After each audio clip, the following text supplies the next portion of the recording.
says, Mana ilan zeh haba nilmod Torah tachat hatzel. This tree is so beautiful, let's study Torah sitting beneath the tree. So any thoughts on this, on what Cordovero has said? This is a pretty striking thing. Those of you who just came in, is there another copy or two that could share, Yakub, or are we out? It's okay, it's all right. Okay, great. So we're on page 24, but hold it very carefully because Yakub needs them back afterward. I mean, that doesn't need all of them back. Some.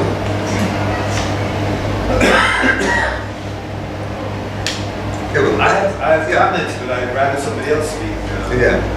Isn't this the right understood as the classic meaning of Enod? This is how he takes Enod Milvado, right? Enod Milvado could be explained, there's no other God but God. But the mystics read it, there's nothing. There's no one but God, but there's nothing. Nothing exists but God. So it's really reimagining God as the energy that animates everything. I thought that was the canonical meaning of it. I'm saying that it only emerged very much later than that. I think it really emerges later. Right. And Od Milvado is really, I think, originally, there's no God but God. So it's the Jewish version of. Was that the original mystical understanding? That's the pshat. The pshat. I'm saying the pshat. The original mystical. No, well, the mystical interpretation is that there's nothing but God. Right. Yeah. It's not remarkable. Yeah, I don't know who first says that. I don't think it's very early. I'm not sure. Sometimes it's done with, V'yadata hayom v'hashevot elavavecha ki Hashem hu Elohim b'shamayim mima'al v'yal ha'aretz mitachat en od. So it's the same thing. Does it mean there's no other God? There's nothing else that exists. So the pshat is there's no other God, and the mystical interpretation, there's nothing else that exists. In specific context of what he's saying, Yeah. that more or less speaking to the person who is, pretty much knowledgeable in mysticism, his school of mysticism, and other schools of mysticism. I mean, when he's saying that, it's not like it's saying that we. And who is his audience? Yeah, I mean. Who is he speaking to? Someone totally, yeah, but I mean, wouldn't it be safe to assume that to say that he was speaking to people when delving into the mystical concepts of understanding of creation and vessel and all that? Yeah, I mean, some of Cordovero's books are very intricate and very complex, and he also has kind of an intro to Kabbalah. He has his own intro to Kabbalah called Or Ne'erav, like Or Matot. Forget it, you missed the And there he's really, talking to people who are just beginning. He has a parish on the Zohar, which is more complicated, assuming you already know a lot. The Cordovero was interesting. You always hear, you should be 40 years old to study Kabbalah. Cordovero said 20. So I think the thing is to have some level of maturity and approach it with care. I think we're kind of missing the radicalism of this text. This text goes slam in the face against the pshat of Kabbalah. Whenever you learn Kabbalah, you learn there's Ein Sof, and Ad Kan Ein Sof, and then there's the Sfirot. And then after the Sfirot, after Malchut, there's the world. And so he's turning that on its head, and it's something shocking in this teaching. So I just want that we should miss that. And he's calling what everybody understands heresy. And that's a very interesting move, because I see, maybe from my Sufi point of view, but I see an element of play there, an element of humor there. He's making such a shocking, he's basically naming all the Kabbalist heretics, all the other Kabbalist heretics. And I think there's an element of play. I don't think it's so much an orthodox statement as a playful statement to wake people up, to not get too attached to their Kabbalistic constructs, but and to be more aware of the divine. But I think he's also playing because he knows people take for granted what he's going against, and so I think also like a defensive statement to people who are not too gung ho on learning of Kabbalah. they'll say people may misunderstand it, and get a different understanding when they learn about the Sefirot. Parzufim. Does that make sense? I don't understand. He wants to defend. No, I'm saying if people look at it and just look at the Parzufim and the Sefirot and Yeah. the different parts, different motive qualities of God, they may come to a different understanding of what it means. They may misinterpret it because they don't have enough background about knowledge of what it's about. Yeah, so he's trying to shake up a conventional assumption about Kabbalah. Yeah, okay, I agree. Yeah, look at this second one. This really goes along with at the bottom of 24. Just still our friend Moshe Cordovero. V'ha'inyan ki kodem kol ne'etzal haya en sof levado. Before there was anything emanated, before anything emerged from the oneness, there was only Ein Sof. V'hu kol ha'metziyut. He was all that existed. V'gam achar shehimtzi hanimtzaim. After Ein Sof brought into being all that exists, Ein Bilto. There's nothing but it. So look what he's saying. He's saying at the beginning, before the world was created, there was only Ein Sof. And now that the world has come into being, what's the situation? There's still only Ein Sof. But Ein Sof is manifested in and as all of these parts of creation. Let's just let him finish the paragraph. Does that mean he gets larger in some way? I don't know, larger, but actualized or unfolding. Maybe, taking on form. Can't be larger than Ein Sof. Can't get bigger than infinity, but I mean, there are claims that there are levels of infinity. But I think for him, I think it's almost a potential. There's an infinite potential, and that takes on all of the possible forms. Ve'en lecha davar sheyeh mibiladav, chas v'shalom. There's nothing that exists apart from it. She'en shum nimtza shelo yeh koach eloah bo. There's nothing that exists that doesn't contain the power of divinity. She'im lo ken, ata noten gevul bo b'shniyut, chas v'shalom. Otherwise, you're imposing a boundary or border and duality. אנחנו בעמוד 24. אלא האלוה כל נמצא ואין כל נמצא האלוה. This is a Jewish koan. God is everything that exists, but everything that exists is not God. We'll come back to that in a moment. הוא נמצא בכל והכל נמצא מאיתו ואין דבר ריק מאלוהותו, חס ושלום. הכל בו והוא בכל וחוץ הכל ואין מבלעדיו. Okay, he's found in everything, and everything comes into being from it. There's nothing empty of its divinity. Everything is within it. It is within everything and outside of everything.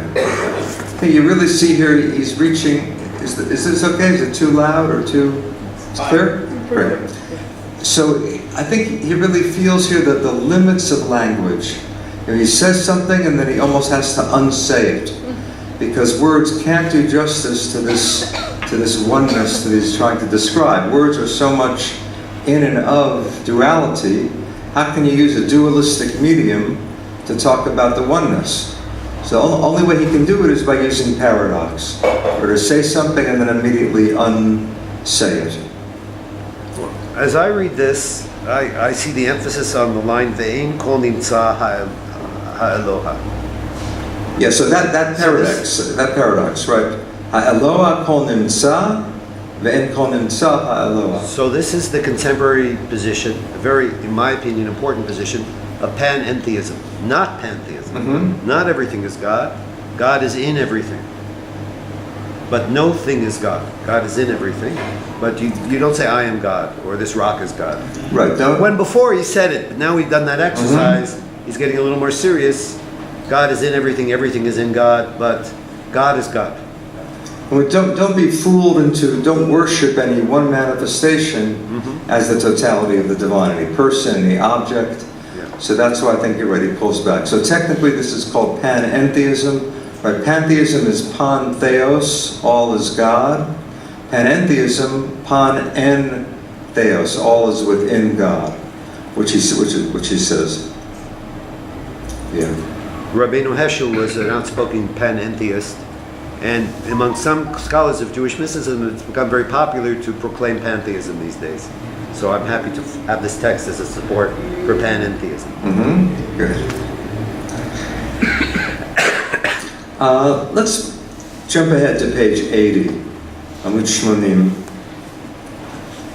This is in a section about nothingness.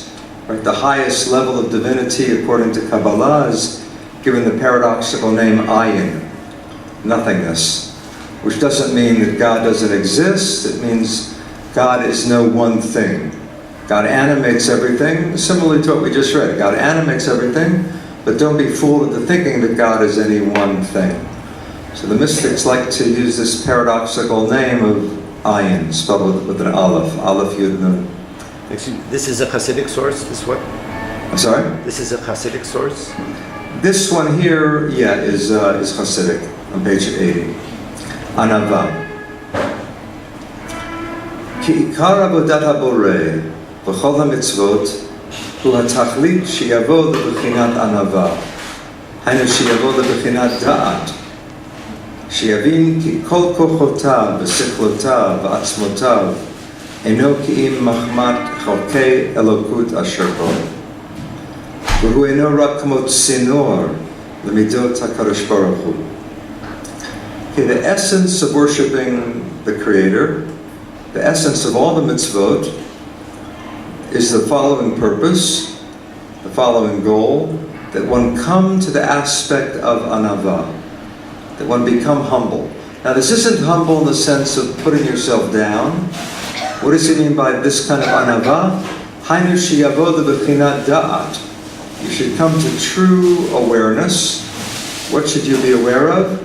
Sheyavin ki kol kochotav, all of one's powers, all of one's intellectual insight, all of one's capacity is only because of chalkei elokut, the portions of divinity within a person. In other words, if I have a certain talent, that's because the divine energy is working through me. If I have a certain quality I've attained, don't be fooled into thinking that it's me, that it's mine. I'm simply a vessel, right? I'm just a sinor, a pipeway, a channel for the qualities of the Holy One, blessed be He. So God is working through us, and don't be fooled into thinking that it's mine. There's a beautiful line, the Kotzker Rebbe, who said, the I, the ego, is a thief in hiding. Right? So the ego takes something which is in us, but it's divine energy, and he steals it, claiming it as his own. V'tachlit hamevi lidei anava. What really brings you to the state of anava? Can we put that in? Close the door. Outside. Tada. Wait, what's the use of the word chalkei?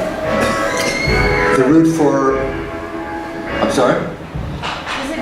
What does it mean in this context? Why would you use that Supposed to do a second, I can hear you. What root is he using for da? Chalkei. word? Chalkei elokut. Chalkei elokut. Okay, Elokut. Why does he have the plural portions of God? I think it's really what we would call divine sparks. They're little packets of divine energy that animate a person. Yeah, it sounds to be splitting up God. Chalkei Elokut. I think maybe it's portions of yourself that are divine. Maybe that's what he means by saying parts of God, the parts in you that are God. Not everything in you is God, I'm sorry? and not everything in you is God. Yeah, but it's hard to know. Sometimes they're more unitive and sometimes more dualistic. Maybe he means there's a divine potential, and you have to actualize it. If you haven't actualized it, it's hidden or it's still covered by a klipa. But the positive qualities, those are actualized divinity. So, how does one attain this humility? The tachlit hamevi lidei anava, what finally brings you to that humility, rotzeh lomar, hu yirat haromamut. This is a certain kind of yirah. You know, you often hear the distinction ahava and yirah, the love of God and the awe of God. Yirat haromamut is being amazed by the transcendence of God, being amazed by how romem the divine is. So it's a specific kind of yirah. So if you attain a state of amazement, Heschel talks about this too. You attain a state of amazement, that brings you to humility. You could say it's gazing up at the vastness of the sky. So here it's contemplating the vastness of God.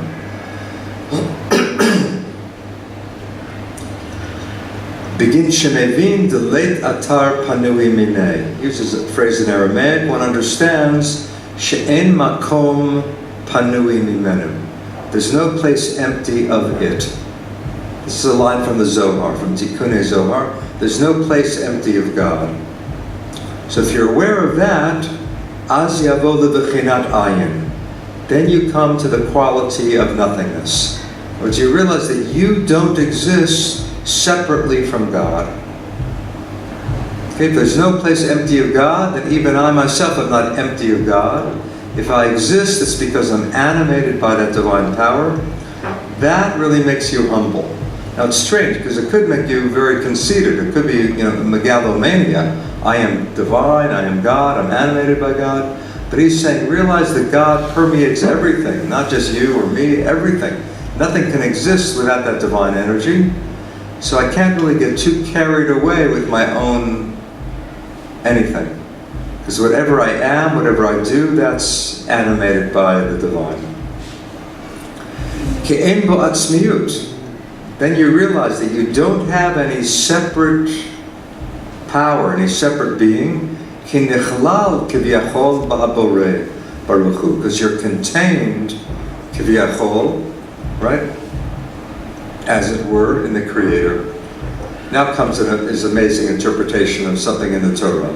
V'zeh pirush pasuk. This is the meaning of the pasuk. Vayaster Moshe panav ki yareh mehabit el ha'elohim. Moshe hid his face because he was yareh. He was fearful or awed. He was too scared to gaze at Elohim. Right, that's of course at the burning bush. Moshe hid his face because he couldn't look at God. How does he interpret that? Shemoshe hayaba miyirato. He came from a state of yirah lahastarat panim shalom. He came to a state of hastarat panim, hiding the face. But this isn't what you usually think of as hiding the face. Hiding the face sometimes means, God will hide his face and not care for the people. That's not what's meant here at all. Moshe attained the hiding of his face, meaning his personality was effaced. His personality disappeared. His separate sense of self disappeared. That's what he's calling hastarat panim. Right? Your face is your identity, is your personality, is yourself. Moshe's face just dissolved into the oneness. Hainu shelo ra'a shum atzmiyut. He didn't see any independent being. Everything was part of God. So this is Moshe is having a mystical experience at the burning bush. Right? The Torah is describing it as Moshe's encounter with God. This Hasidic author says, what does it mean? He hid his face. He lost all sense of being a separate being. He melted into the divine oneness.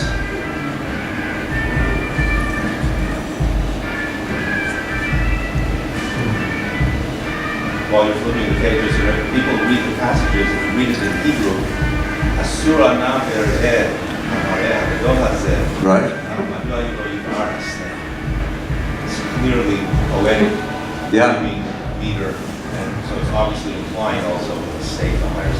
Mm-hmm. Yeah.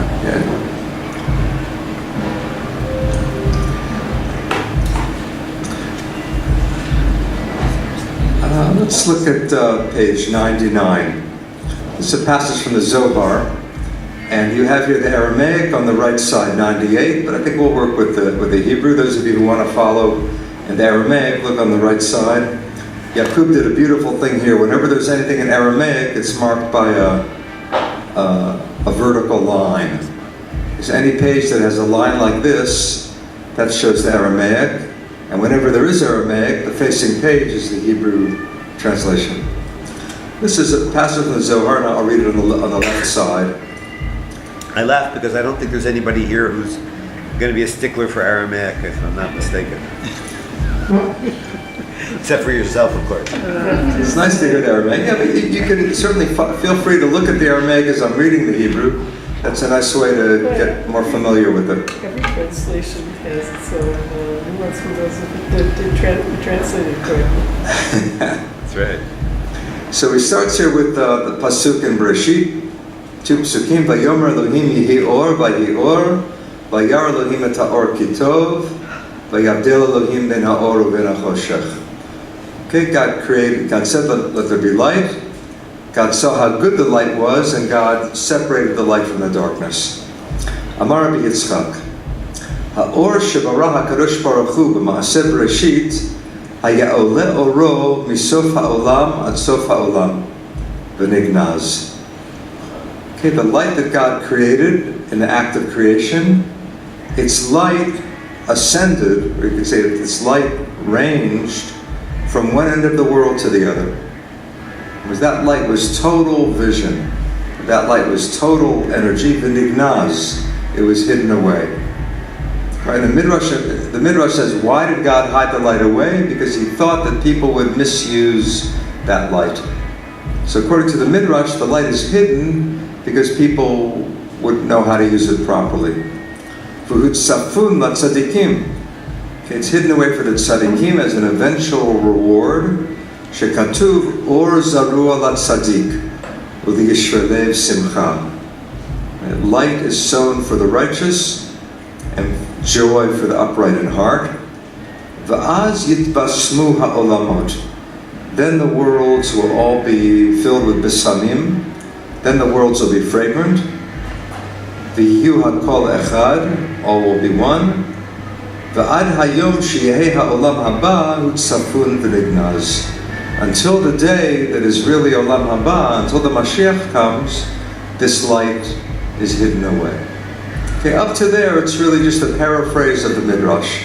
Because the Zohar often quotes or paraphrases Midrashic material. Up to there, there's nothing new. But now, Rabbi Yehuda comes and disagrees. Up to there are two senses. I'm sorry? Up to there are two senses. You just talked about the light was everywhere. And then the Samim. Yeah, it speaks of the, right, it's two different senses. The sense of sight, the sense of smell. Yeah. So Rabbi Yehuda disagrees. Why? He says, Ilu nignaz mikol vakol, if it were totally hidden away, lo haya omed ha'olam afilu rega echad, the world would not remain existing for even a moment. If God's light were totally withdrawn, the world would just collapse. So this light is really the divine animating power. God animates the world. So how can the rabbi say the light was hidden? If the light were really hidden, nothing could exist. Ella, what does it mean it was hidden? Nignaz v'nizra kezera zeh. Ha'uset toladot, uzraim, uperot. It's hidden, but it's hidden like a seed is hidden when it's sown in the earth. The light is hidden so that it will sprout, like a seed is hidden. Just like the seed produces other seeds and fruit, and the world is existing.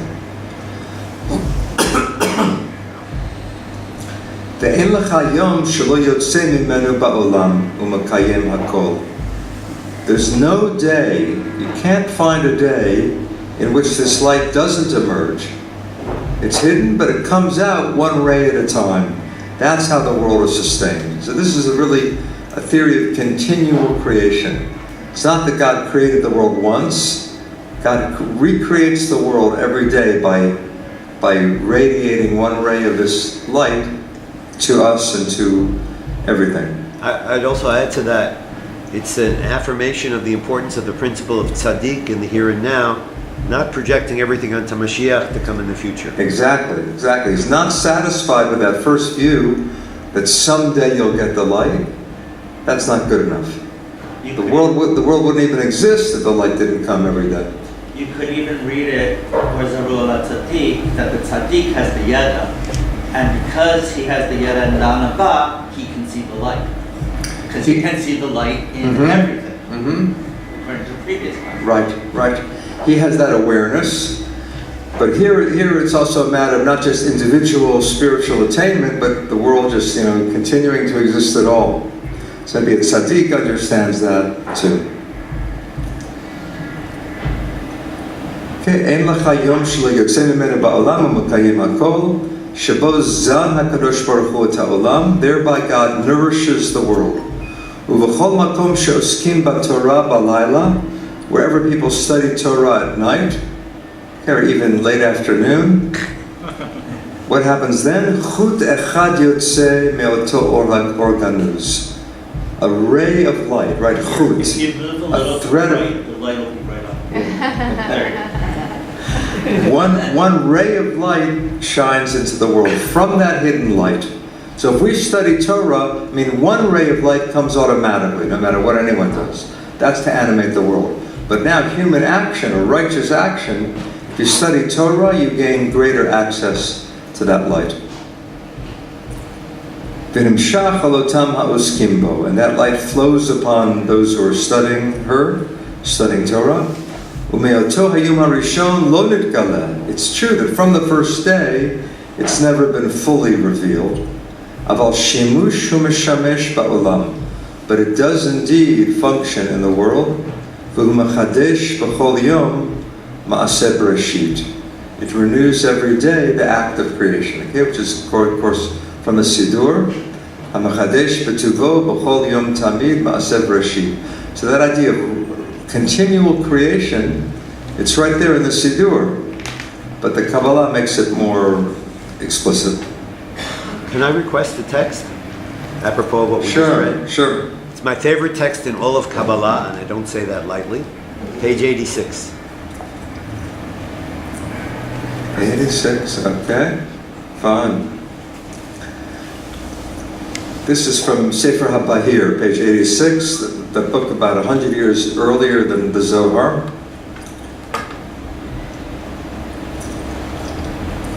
Amud echad min haaretz larakia.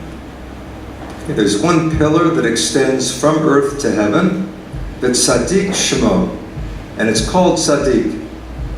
It is cosmic pillar that sustains, upholds the whole world. It's called the Tzaddik, Al Shem HaTzaddikim, named for the Tzaddikim. Why? U'chsheyesh Tzaddikim ba'olam mitgaber. When there are Tzaddikim in the world, that pillar is strengthened. Ve'im lav mitchalesh. If they're not Tzaddikim, or not enough Tzaddikim, that pillar is weakened. V'hu sovel kol ha'olam. That bears the whole world. That supports the whole world. As is written, Tzaddik Yesod Olam. Okay, Tzaddik, what does that mean, Yesod Olam? Actually, in Mishlei, it means, what does Olam mean in the Bible? Olam doesn't mean world in the Bible. Olam means Forever. eternity, all of time. So it's amazing. The word that means all of time, in biblical Hebrew, later means all of space. All of time and all of space is the same word. Right? Einstein's great discovery of space-time, you have it right there in the Hebrew word olam. So the pshat, here we come again to the pshat. The pshat of that verse in Proverbs, Tzaddik Yesod Olam, means that Tzaddik is an eternal foundation. Meaning he doesn't just come and go, he's not, ephemeral. Tzaddik is really firmly planted. He's an eternal foundation. But the rabbis read it differently, not Yesod Olam, eternal foundation, Yesod Olam, the foundation of the Olam, the foundation of the world. The tzaddik is the foundation of the world. And of this world, I would say, specifically. Yeah. Right, of the physical universe. Yeah, so right here it's al-davar achad. Planet Earth. V'im chalash lo yuchal hitkayem ha'olam. Okay, if that pillar is weak, the world can't exist. Hilchach, therefore, afilu ein ba'olam ela tzaddik echad. Even if in the whole world there's only one tzaddik, ma'amid ha'olam. He maintains the world. So any one tzaddik can become that cosmic pillar. What happens when a tzaddik dies? Do they assume that there's always at least one tzaddik in the wings who's ready to take over? So somebody has to pop up somewhere else at that moment. I see this text more as a response to people getting attached to the folklore of 36 tzaddikim. And it's saying, look, better there should be more than 36. But there's got to be at least one, because otherwise we're not going to be here anymore. So that's sort of resolving that. We make a fetish sometimes of 36 tzaddikim. Right. And saying, look, there's got to be one on planet Earth. Certainly in this nuclear age, even in the pre-nuclear age, couldn't hold it all together without somebody making that connection. What's the makor of the 36? Talmud somewhere. What different what? What's the source for the 36? 36 grows gradually. The Talmud mentions a number, but I don't think 36. I think 36 is later medieval, that there have to be Davka 36. I'm not sure. Sholem has an essay on that, how that develops and changes in his book, the Messianic Idea in Judaism. There's a little essay on it, but I forget when that's. I wrote about it in my master's thesis, and I don't remember either. But I quoted Sholem there. Yeah. He does relate it to 12 months and divide it into 3. So there's a semi-astrological thing with it in Maybe Sholem. a midrash, I think, saying the Yisod, the pillar of the world, is called Tzaddik. The Yeah. name of that pillar is called Tzaddik. Right. It's not called Tzaddikim. Right. So he's saying because it's named Tzaddik and not Tzaddikim, therefore you can infer that even if there's one Tzaddik, it's enough to hold. Because otherwise you wouldn't be able to infer it. from one Tzaddik. Right. I encountered the word from my teacher Reb Zalman, the archetype of the tzaddik, and it's very, very clear in this text. It's an archetype. It's embodied by people, but it's a function that's bigger than any person. Let's take a look at page 143. I'm sure some of you have heard this before. I've often taught it in English, but it's nice to see it here in the original. This is all, again, from the Zohar. On the right side is the Aramaic, with that nice vertical line, and the left side is the Hebrew translation. Mashal Adam shehaya diuro ben haharim, v'lo yada b'yoshvei ir. Okay, there was a certain person who lived in the mountains, and he didn't know much about those who lived in the city. Zara chitim v'achala chitim ba'atzman. He sowed wheat, and he ate the kernels raw. Yom echad nechnas la'ir, he came to town. Higishu lo lechem tov, they gave him good bread. Amar oto adam, ze lama, what's this for? Amru lechem hu le'echol. Okay, it's bread to eat. Achal b'ta'am ma'od l'chiko. He ate and it tasted great. Amar u'mima na'aseh zeh, what's this made of? Amru mechitim, it's made from wheat. Lachar miken higishu lo chalot, blulot b'shemen. Then they gave him something more delicious, challah, kneaded with oil. Ta'am mehen, he tasted some of that. Va'amar ve'elu mima na'asu. What are these made of? Amru mechitim. Lachar miken higishu lo ma'afei melachim, blulim b'dvash v'shemen. Then they gave him the ultimate delight, the baklava. Amar ve'elu mima na'asu. What are these made of? Amru mechitim. Said from wheat. Amar vadai ani adon shel kol elu. Shani ochel ikar kol elu. Shu chita. He said, I'm the master of all these because I eat the essence, wheat. Umipnei ota de'ah, because of that opinion, because of that knowledge, because of that view, me'idunei ha'olam lo yada. He never knew anything about the delights of the world. V'ne'evdu mimenu. They were lost to him. Kach, mi she'ochez klal, ve'eno yodea b'chol ha'idunim ha'mahanim hayotzim me'oto klal.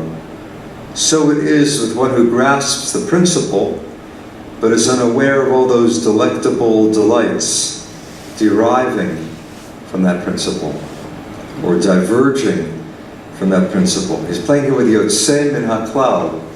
Right? Yotzei min HaKlal means extraordinary, but it can also mean that emerges from the klal. That diverges or that emerges. I think he's playing on that. But it's very interesting, this mountain man. What do you make of him? Maybe someone who hasn't spoken much. Yeah? I was just, because we've just been talking about Qatan, and it's the same word.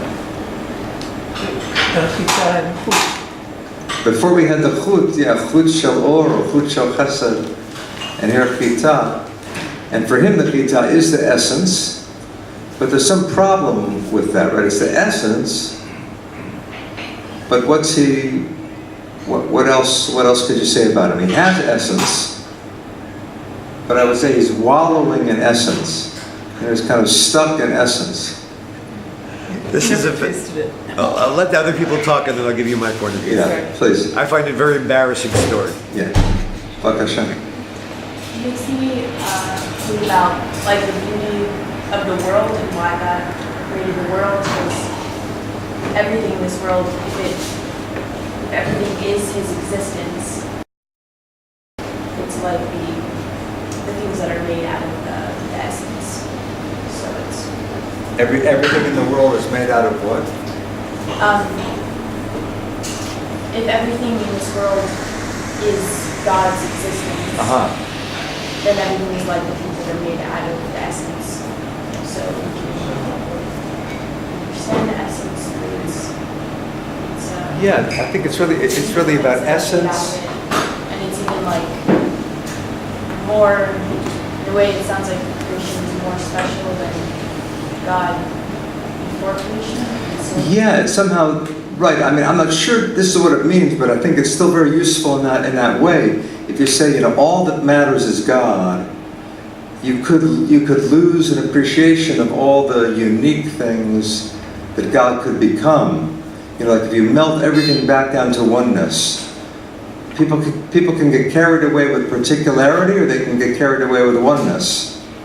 So there's a danger, even if you find the essence of life, just to get fixated on that essence and lose the appreciation of all the variety. Yeah. If we go back to Anava, then Anava requires people taking a role, their partnership with God in creation. And here, he nullifies that. He says, no, God made it this way, this is the essence, this is it. Right. And all the things that God does through us, he ignores. Mm-hmm. Right. There's a certain selfishness there, or there's certainly a narrowness. And this is about Torah, right? So again, we have 4 levels of meaning. So the kernels are the pshat, and then it turns into bread, which is midrash, for all of rabbinic Judaism. And he does appreciate that change. He's given the bread and he likes it. But then there's even something better than bread, cake. That would probably be philosophy. And then the baklava sounds like what? Kabbalah. So the baklava is Kabbalah. So you lose things in translation, but then new possibilities arise in translation. So he moves from, what's called pardes, pshat, remez, drash, sod. Really should be pshat, drash, and then remez, which is philosophical allegory, and finally sod. So he makes the move from pshat to drash, from the wheat kernels to the bread, but the cake, he's more hesitant. It just says ta'am. Not he ate, but just he tasted. And in the ultimate delight, the Kabbalah, doesn't even taste at all. He just asks his question, what's it made of? And then he says, I already know that. All right, Yeah. let me give you the contrary point of view. The reason I find this embarrassing, this is a book that very much gives us essential spiritual teaching in Kabbalah, except for this one text. In Judaism, we have this great tendency towards making things very fancy and complex. And I grew up at a time when people awakened to the fact that we're eating much too much sugar, much too much fancy pastries, and we need to get back to grains and macrobiotics. And then I met a teacher from the mountains of the Caucasus who emphasized the essential Sufism and the importance of the essence of an essential spiritual understanding of things. And so I find this confrontation between the Jewish Kabbalist who's saying, "Oy, chaval, you don't get into all of this fine detail," and the mountain man who says, "Hey man, I got the essence of it. What are you knocking yourself out for? And you're missing the essence." And I have to say, I sympathize with the mountain man, and I understand that the teaching's being given from the point of view of the baker, but my resonance is with the mountain man, and the essential quality that I feel in the text from the Bahir, the text from the Cordovero, in this particular Zohar text, I feel it illustrates something that is interesting, that it's illustrating it. It's exactly the opposite of actually what I want to find in my spiritual study. So, Yeah, it really may be here that the Zohar inherited a parable where this guy was the hero. And if you leave out the last line, you don't really know, is he the hero or not. The Zohar takes the other approach that don't reduce everything to the one, or even if it's the essence, there's something even greater than essence. In that sense, it's a very Jewish, going back to the Torah, where we have complex reports of human interactions that are sometimes embarrassing. And the beauty of the Jewish tradition is we preserve the detail. So there's always room for another interpretation. So you can interpret the story either way. That's very nice. I think there's also a question of the universe is created for a purpose. It's designed. Yeah. So you could say, let's say, God designed the earth to produce grapes so that people can make wine from it. Someone who doesn't think that way might say, I want to be fully natural and real, and therefore I will eat things as they are meant to be, as grapes. Yeah. And the same thing with, kind of similar to what the other fellow said, we're supposed to process the world mentally, spiritually, and physically. And that's what it was designed for. That's its purpose, that's our purpose. So to be fully natural and authentic, we go with the wine, not with the grape. But somebody who doesn't think in terms of, oh, this was created for a purpose, this had a design, part of the design, will say, no, I stick with the grape or the wheat.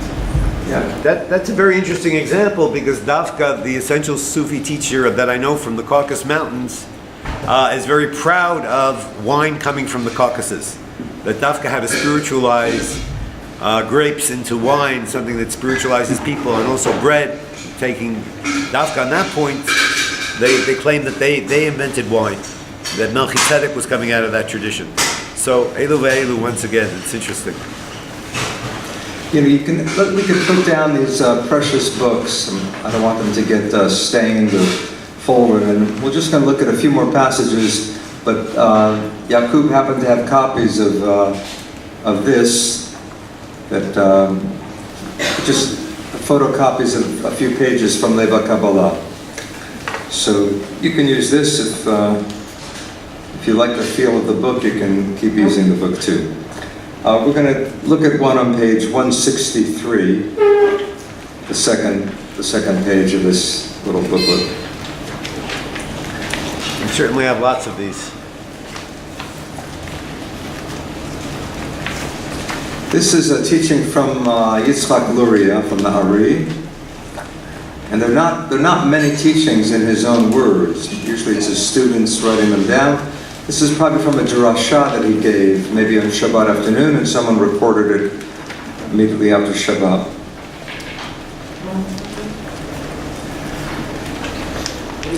(163), page 2 of the packet. Ha'adam b'chol ma she'oseh mitaken. A person can bring about tikkun by anything he does. Afilu ba'achila, even just by eating. She'al yachshov adam, ki HaKadosh Baruch Hu rotzeh she'adam yochal ba'olam hazeh lahana'at gufo u'lemal'ot kreso elahu letaken. You shouldn't think that God wants you to eat in this world just for physical pleasure or just to fill your belly. Rather, the purpose is to bring about tikkun. Okay, tikkun for Luria really means to raise the sparks, to find the divine sparks that are hidden within everything or every person, every activity, and through awareness, through spiritual awareness, through kavanah, one raises the spark. Ki minitzotzot hakadusha nit'arvu b'chol ha'olam va'afilu badomem. Some of the sparks of holiness intermingled with everything in the world, even inanimate objects. Domem meaning silent.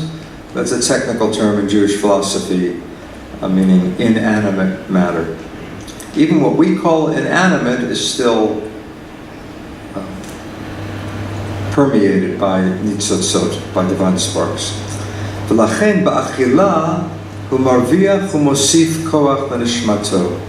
Through eating, you actually gain and add power to your neshama. In other words, if you eat, physically you're nourishing your body, but if you have a kavanah, you're nourishing your soul. So there's a double nourishment that goes on. This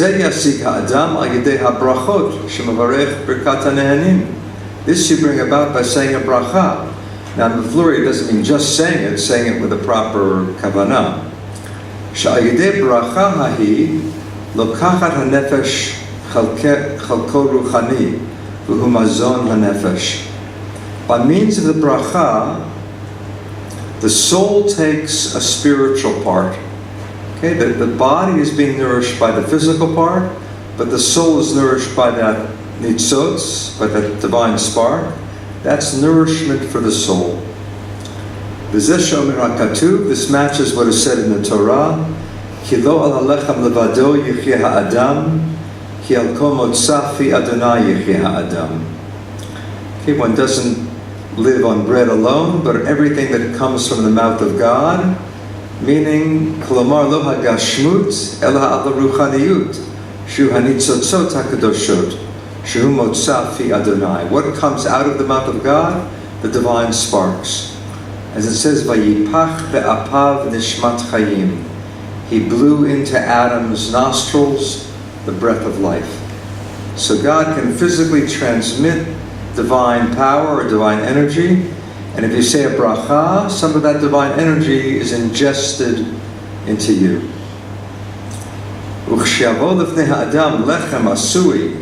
Okay, when prepared bread appears on the table, you should say hamotzi lechem min haaretz, ki ba'achilato yotzi hanitzotzot v'yidabek b'nishmato.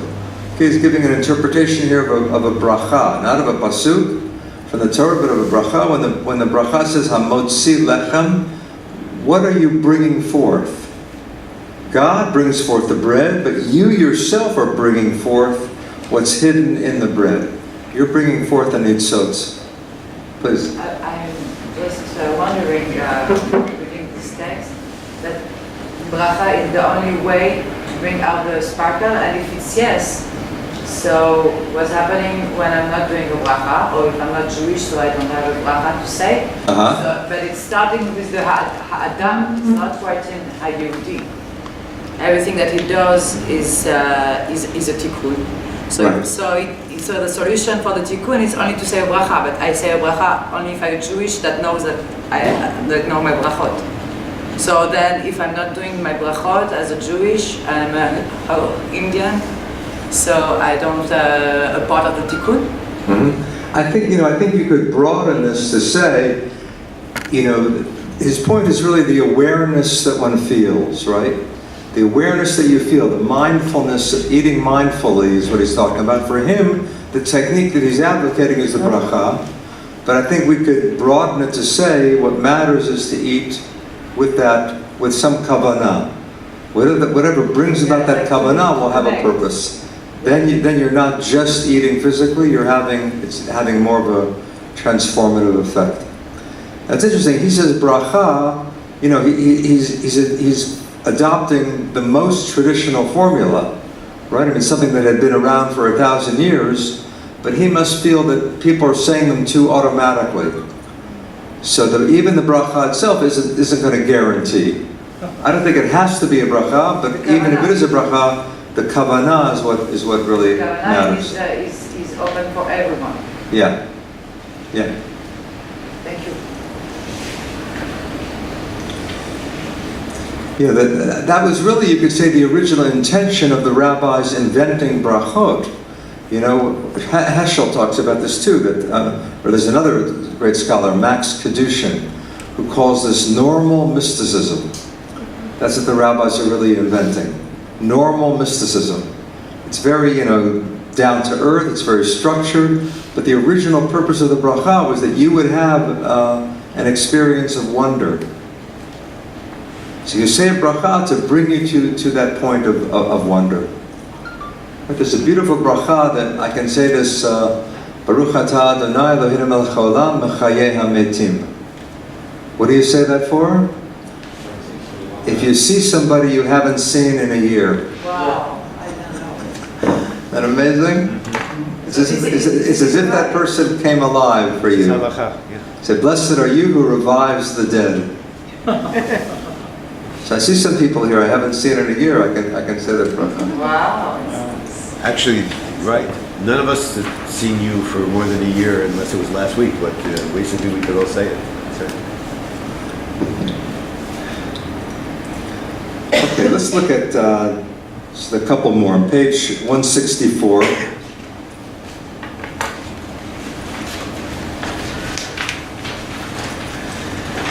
Ta'am hanitzotzot. Okay, the taste or the flavor of the sparks. This interesting fellow, Alexander Ziskin, he's kind of right in between Kabbalah and Chassidut. He's right in the transition. Lachein achai v're'ai ahuvei nafshi, yizaher ha'adam bazeh. Okay, my brothers and friends, beloved of my soul, a person should be very careful in the following. Kishiochal o yishteh, uvadai yelo hana'a v'ta'anug me'oto ha'achila o ha'shtiyah. When you eat or drink, and certainly, I'm translating all the third person into the second person. Certainly you'll have great pleasure from that food and drink. So what should you do? Ye'orer libo b'chol rega, b'chol ha'ma'achal asher yochal, o mikol ha'mashkeh asher yishteh. You should arouse your heart every moment concerning all the food you're eating, all the drink you're drinking.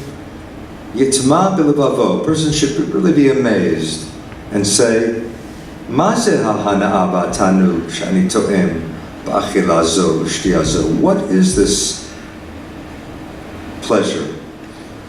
What is this enjoyment? What's going on here? How come it tastes pleasurable? Well, to ask yourself, what's going on? Why do I have a sensation of deliciousness when I eat an apple? Ein ze ki'im hem hanitzotzot hakadoshim me'olamot elyonim hakadoshim. That's nothing but the spark. If something tastes delicious, it means you've contacted the spark. Now this is very dangerous, right? Because you would see, okay, the more sparks, the better. Right? And there are stories of Hasidic rabbis who would pile mounds of food because they wanted to raise many, many sparks. But the point isn't the more the better. The point is really that every mouthful, that every taste can become this spiritual experience. Obviously it's physical, but he's really, I think you're overcoming the dichotomy between physical and spiritual. He's saying, what makes it taste delicious? The sparks. Because you could imagine a different attitude, and Christians and Jews in the Middle Ages very often wanted to minimize the pleasure. It's like almost, if I'm enjoying something, it can't be religious. You find this with Yosef Karo, right? Yosef Karo, who wrote, of course, the Shulchan Aruch. He had his own mystical experiences, and very often the Shekhinah would come to him, or or the Mishnah would come to him. But what did the Shekhinah say? You enjoyed yourself too much last night. Drinking. Drinking what? Water. Because you enjoyed yourself too much. You drank too much water. So that's just so natural in the spiritual condition. You have that so often in so many spiritual traditions, right? If I'm enjoying myself, then it can't be holy. Here he's saying if something tastes delicious, you've actually contacted the spark. So don't turn that into gluttony, but turn that into an appreciation of the wonder. Well, I think it always needs to be tempered with the Kabbalah, with mindfulness. Yeah. So if it's gluttony, you've lost the Kabbalah, Right. and Then you're focusing just on the pleasure, right. not connecting it to the spark. Right. Okay. Maybe let's leave a little space for questions. There's only one more I wanted to do, and then we can really turn it to discussion. Let's close with the one on page 171. Okay, I'm picking a few of the more radical ones here. I don't want you to think that everything in Kabbalah is this radical or this juicy, but for this book, I wanted to find the best ones, and now I'm looking even among what's in the book for a certain. This one is really startling. Baruch ben Abraham of Qatan from very early Hasidic circles. Oneg Kadosh. It's on page 171. Shamati pam echad, right? This is perfect Hasidic Hebrew. Pam echad is what? We were all corrected for writing that. Once upon a time. Yeah, but how do you say that in good Hebrew? Pam achat. Pam achat. But Hasidic Hebrew doesn't matter. The zachar, nekeva, it's pam echad. I once heard מאיש צנוע שהיה מצטער על מה שהוטבע הטבע שעל ידי תשמיש המיטה יימשך עונג גשמי לאדם. Okay, I once heard from a person who was tzanua, he was very modest, very chaste, let's say pious. He was upset over the fact that it was embedded in us, that it's natural, it's a teva, right? He was upset by the fact there's a natural tendency that through intercourse, pleasure, physical pleasure comes to a person. He was upset by that. He was upset that sexual intercourse gives pleasure. He preferred yoter shelo yimashech oneg gashmi klal. He preferred that there be no pleasure. Why? So that he would engage in sexual relations, rak l'kayem mitzvat bor'o, just to fulfill the commandment of his Creator. What command? Peru urvu. Okay, be fruitful and multiply. In other words, this Jewish spiritual practitioner, it's not that he wanted to become celibate, but he wanted his sexual action to be just to fulfill the mitzvah and not to be accompanied by pleasure. Okay, this is very typical medieval spirituality, Jewish, Christian, Islamic, right? And that of course, in Christianity, goes to the extreme of being celibate. Even among Jews, even in Jewish tradition, there's some tendency toward celibacy. You would never know it, but you find occasionally praise of celibacy, huh? The Nazir does not abstain from sex, from other pleasures, but it's interesting, not sexual relations. But Moshe, it is said that after his experience at Sinai, he didn't have sexual relations with his wife. And what about the... And the Zohar actually criticizes him for that. In What about Turkish Rosh Yemei Hakabala, before Matan Yeah, Torah? so that you have a little bit of it, a little 3 sense. days. Right, 3 days not to have sexual relations before revelation. So there's at least an indication there that there's some conflict between sexual pleasure and revelation. Interesting with all the other traditions that we've kept, that from things that have happened historically. We keep Sukkot, we keep Shavuot, giving of the Torah, 9 days and all the other stuff, both Yom Rosh Hashanah, Yom Kippur, and Tisha B'Av. We don't keep those 3 days before of celibacy before. I just wanted to mention, in Turkish Sufism, there were movements that rejected this asceticism.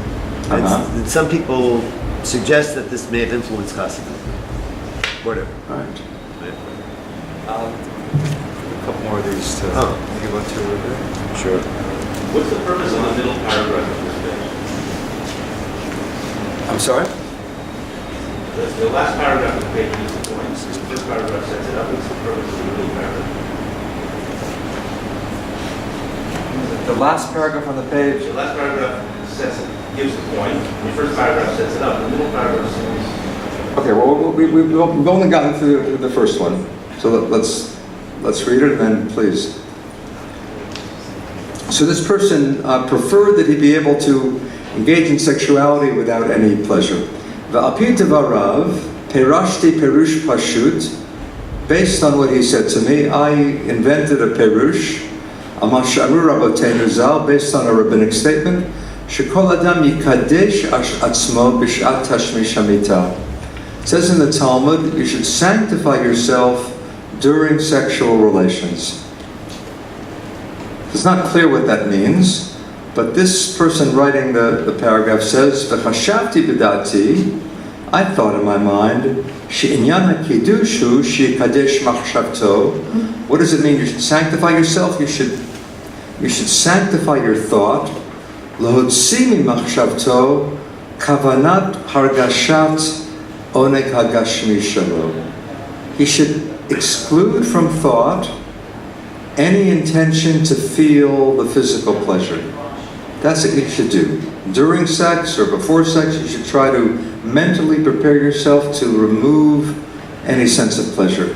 V'yitzta'er al mashu ba b'ma'aseh hazot hargashat oneg hagashmi. And you should be sad that naturally there is this kind of pleasure. V'halavai shelo haya hadavar ken. Would it be so? Oh, would it not be so? Oh, would it be so that there isn't this kind of pleasure? That's what he thought. V'achar zman, but after some time, chanani Hashem chesed chinam. God gave me a gift of pure chesed. V'zikani lahavin, He enabled me to understand amitat inyan hakidush, the real true meaning of what it means to be sanctified, bishat tashmish, during sexual relations. What does this mean to be sanctified then? V'davka inyan hakidush nimshach al yidei hargashat oneg hagashmi. It's precisely, the holiness is precisely drawn from the feeling of pleasure. What's holy about sexuality? Feeling the pleasure.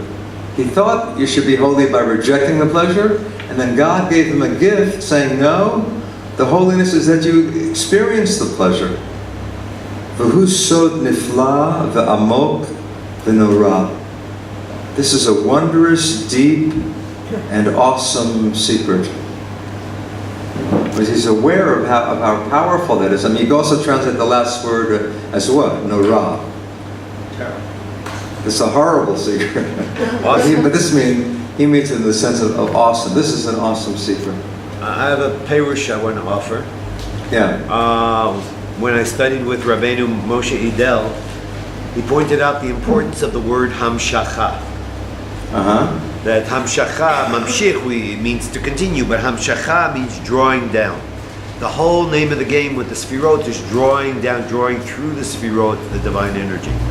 So when I read this, V'davka inyan kiddush nimshach al yedei hargashat oneg hagashmi, that the physical enjoyment is making the hamshacha happen, and hamshacha is the name of the game. So we need the physical pleasure so that hamshacha can happen. Exactly. Mm-hmm. Yeah, good. So any thoughts about this one or about all the ones we've been studying, or just more generally about Kabbalah?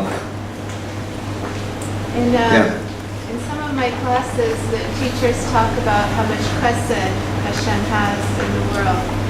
This strikes me, and the one about food, that we actually are supposed to enjoy the mitzvot, that how much actually chesed is raining down on us all the time. Like we're given these mitzvot to do, but at the same time, we're actually in the physical, they're helping our neshama, but in the physical realm, they're helping every layer of us. And it just, again, Right. like, that Hashem is just constantly gracing us with so much love and chesed, and it's just another reminder. Right. And I think that back to the first passage, I think in the oneness, my big question was, okay, great, I know this, but I'm not this, and I wish that I were this every moment of my life. I think that's what an enlightened being is. And how do I become more of this, living in the oneness? And it's to embrace that chesed and to interact with the world the way that Hashem wants us to interact with the world, in full joy and full love and full chesed. So I'm just, for myself, I'm questioning, how do I move more into this oneness? And I see that it's already bestowed upon me. And I just have to show up and Be aware. Right, and be aware of it. All we have to do is be aware, right? It's a little, it's a lot. It's a lot. But what you picked up here too is balancing the physical and spiritual. The spiritual you often hear is good, but he's extending that goodness to the physical and really overcoming that split. In some ways it's recovering the more unified biblical view. In the Greek, dualism infected so much of medieval Judaism and Christianity and Islam. And sometimes the mystics just go back to that earlier state where God saw everything that he had made, and behold, tov ma'od. So the goodness of the world, the inherent goodness of the world, and sexual pleasure as part of God's creation. That's here. The passage that we're not looking at here, right before this, you can look at it on your own, and this you certainly can take with you, right? The passage right before this is from Igeret HaKodesh. We're not going to read it now, but you can look at it on your own. It's really a sexual manual of the Middle Ages. Written, who wrote it? Anonymous. There are different guesses as to who it was, but nobody knows for sure. But he also says that. It's attributed to the Ramban, but it's not the Ramban, but it's not certain who it is. It's published in Kitvei HaRamban. It's published in the writings of Nachmanides. And he argues here with Maimonides. The passage that I'm referring to argues with Maimonides. But any other questions about Kabbalah and the current fascination with Kabbalah, or Israel, or America? Yeah.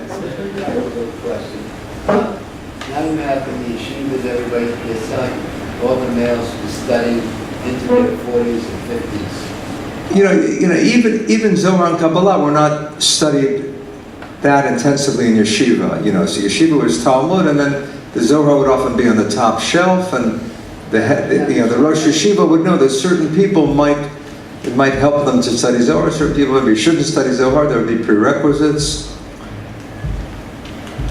Just saying, going back to that one tzaddik as the light stands, and then let's multiply them. And some of the reason for doing that, if everybody's going to be studying, if you have even more people studying and trying to learn, is that going to bring more light into the world? Is that one of the For this, the Zohar really has, I think, as its agenda to turn as many Jews as possible into mystics.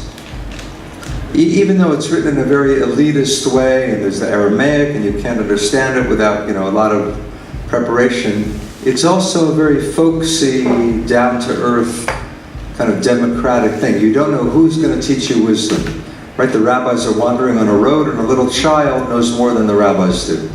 A beggar enriches them. The donkey driver, who seems to be a total idiot, is really a great sage. So the message seems to be, you don't know where you're going to find wisdom. Don't reject anyone. Don't reject any situation. But also the tzaddik is not necessarily a person who studies Zohar or Kabbalah, but like you said, It could be a simple, it could be a, Or just a person who behaves in a, right. Right. I mean, tzaddik could mean simply one who's not guilty. One who, you know, who's but then it takes on more, you know, mythic power and more mystical power. You had a question or a thought? Yeah. So why is the Zohar in specific meant for someone who's really advanced in their learning? Because, like, as opposed to other commentators, like, is there something that can be misinterpreted in the Zohar specifically, or because otherwise you read it and you don't really understand it, and what's the issue? What's the problem? So you're saying, what about the style of the Zohar, about revealing or concealing its teachings? Yeah, why are we so? Why is it so emphasized that the Zohar, that you should read the Zohar until wait to read the Zohar until you're much older? You should wait. Right, I mean, you hear this thing of 40, and, you know, Cordovero said 20, but you do hear restrictions either about Kabbalah in general or Zohar. I think there's really a psychological and a social danger that the rabbis or the Kabbalists felt. The psychological danger is that you could, you know, lose sense of yourself and not be able to function. So, you know, it's a mystical goal for the ego to dissolve. But if your ego dissolves, you know, and that makes you not able to be there at 3 o'clock to pick up your kids, you know, or not be able to relate to your spouse, or not be aware of other people, just to be drunk on your own spiritual high. I think there was a sense of, you know, that Judaism is so committed to the community, the family, and being with others. There's a danger of solipsism, of just falling totally into worshiping yourself, or going mad. You know, there's really a fine line, I think, between mysticism and madness. So the rabbis and the Kabbalists were aware of that kind of psychological danger. Therefore, it's good to do it in a group, or good to wait to a certain age, or good until you've studied enough rational things, Talmud or philosophy, that you won't get carried away by any and every mystical insight. There's a psychological danger. The social danger, I mean, that also has a social component, what I just said, but let's say challenging the authority of the rabbi. Right? You might say, who needs the rabbi? Or who needs halakha? Who needs this whole structure? I have my connection with God, I have my intimacy with God, my meditation works. Who needs all this structured religion? So I think there was a fear that mystical experience might challenge the rabbi or halakha, and that psychologically it could be, you know, it could be dangerous. Yeah. Your perspective is your perspective, whatever, but I would turn it around a little bit. In fact, that's what I was going on before you made this comment. That the people who are saying this believe that what the Zohar is teaching is coming from the same quote-unquote authentic viewpoint as halakha. In the same way that you mentioned the Chaber of Rabbi Yosef Karo, who wrote Shulchan Aruch and was a tremendous mystic and business by the Maggid and so on and so forth. So, to say that they were afraid that it would say who needs the rabbis and so on, I don't know if you're expressing this as perspective, but the point would be that they felt that halakha was the true way to live your life, but those are just dots. The question is how you connect the dots and what you put in between the dots. So you can learn mysticism and interpret and have experiences and so on, but if it takes you away from the dots, then you have the wrong interpretation and you had a dangerous experience. That's the point. These are groundings, these are the truth. What are you supposed to do? You're supposed to get up in the morning, wash your hands and say the tefillah, you're supposed to run tefillin, you're supposed to do Shabbat, and so on and so forth. That's the points. Then the deeper meanings of all that, you can it's more hazy and it's hardly your own perspective. But if your perspective of Kabbalah brings you to a perspective where you abandon the points, that means your perspective of Kabbalah is wrong and you're not having true mystical experience and you're not actually getting closer to God. Who is saying that? The Kabbalists. The people who are saying don't study Kabbalah until you know all of Torah are coming from that tradition where they see them both as coming from the same source. And therefore, one leads you against the other who are not doing it authentically. It's not that they're afraid, it's a power thing, and like, oh, you'll have a good connection to God, so why do you need us, and so on. Yeah, I mean, certainly the Kabbalists are totally committed to Torah and mitzvot. And really, Kabbalah almost begins as an attempt to give mystical reasons for the mitzvot. So for them, you're right that they are totally integrated. But I think, there certainly were people who were drawn to Kabbalah who didn't accept, for whom the mystical experience brought them outside of the realm of halakha. I mean, She was asking, and other people were asking, why do they say when you do 440? Why do they say for Torah? And so on and so on. Because the Zohar is not just some mystical book. It was brought to the public's attention, at least by people who were deeply ingrained with halakha, who felt that halakha was the right way to live. So therefore, those people brought it to people's attention and said, be careful. This book is meant to bring you to a higher level of connection with God that's consonant with the keeping of the halakha. In the same way, for example, just we read this little passage that you pointed out that I felt very strongly about the Hamshachah. Someone can misunderstand this and say, yes, you're supposed to enjoy grapes and wine, and you're supposed to enjoy sex, and you're supposed to, and that's really wonderful, and when you experience this physical pleasure, then that's really fantastic, and that's what we're all about. Of course, that's a form of paganism, right? The point is that all that is supposed to bring you to a closer connection to God, and so on and so forth. Right. So it's to Or bring God to a closer connection to the earth, let me just add. Or to people, and so on and so forth. But in other words, there's a purpose for all this. It's not, you have to understand it within the purpose that the people who brought you halakha are also bringing you Kabbalah. Right. Yeah.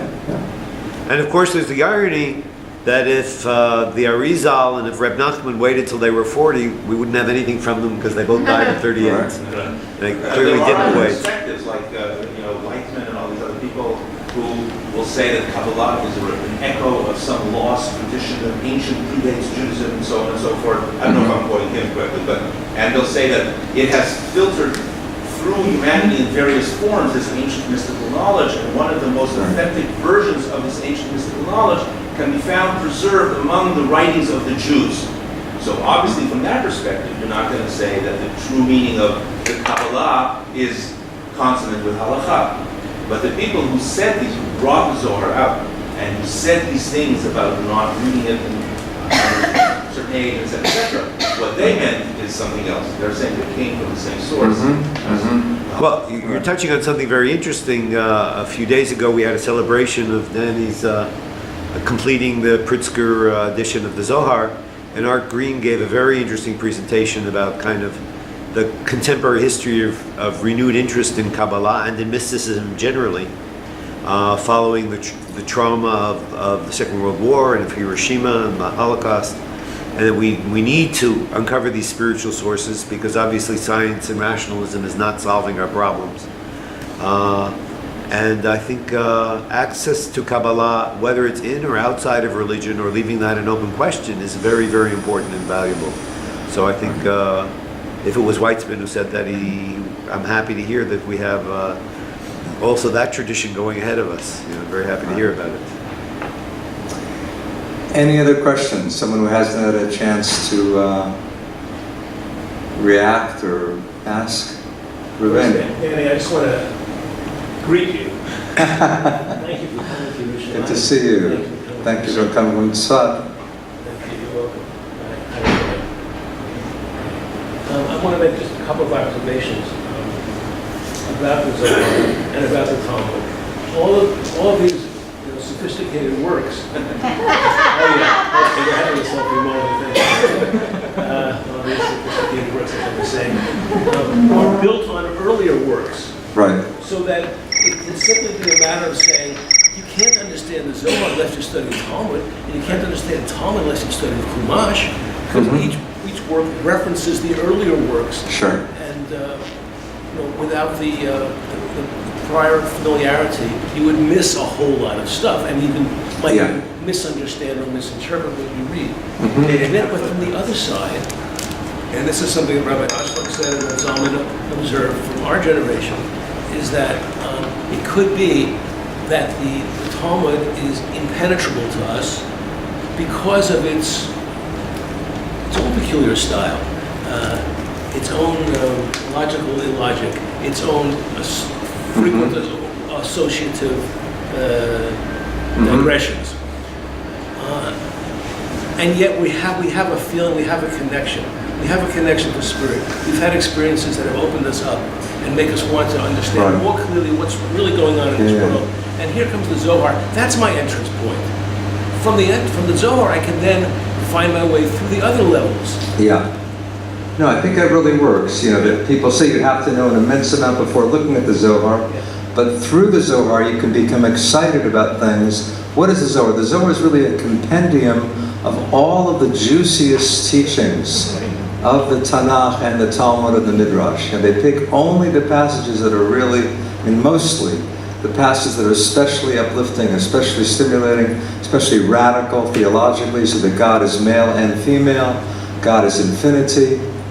These radical ideas, you find them in Talmud and Midrash, but the Zohar emphasizes them, makes them so clear. So that's a real breakthrough. Well, thank you. I hope some of you will help initiate Yakub's being here by actually purchasing a book, Lev Hakabala, or another one. But please take the photocopy with you, and may you return here often. Thank you, Dan, for all Thank you. Yeah, one of running a business in Israel, one of the Arabic terms I've learned is siftach, is the first sale. And Olam Qatan at the Tachana has yet to have its siftach. And I'm selling Lev Hakabala today at 60 shekels instead of 85 shekels, if anybody wants to take it home.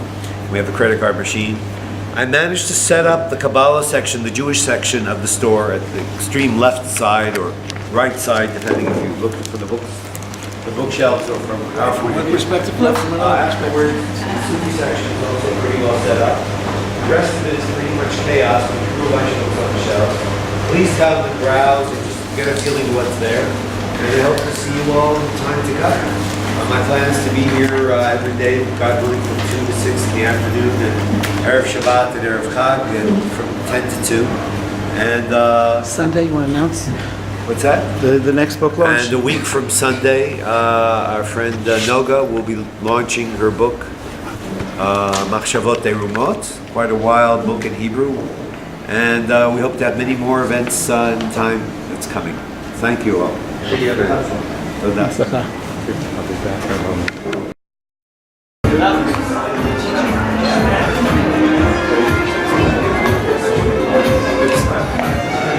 Yes, this is the book I almost done. These are the Halloween.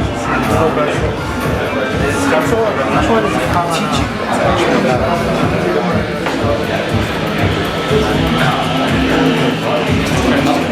No, it's like wine salad, that sort of idea. It's good?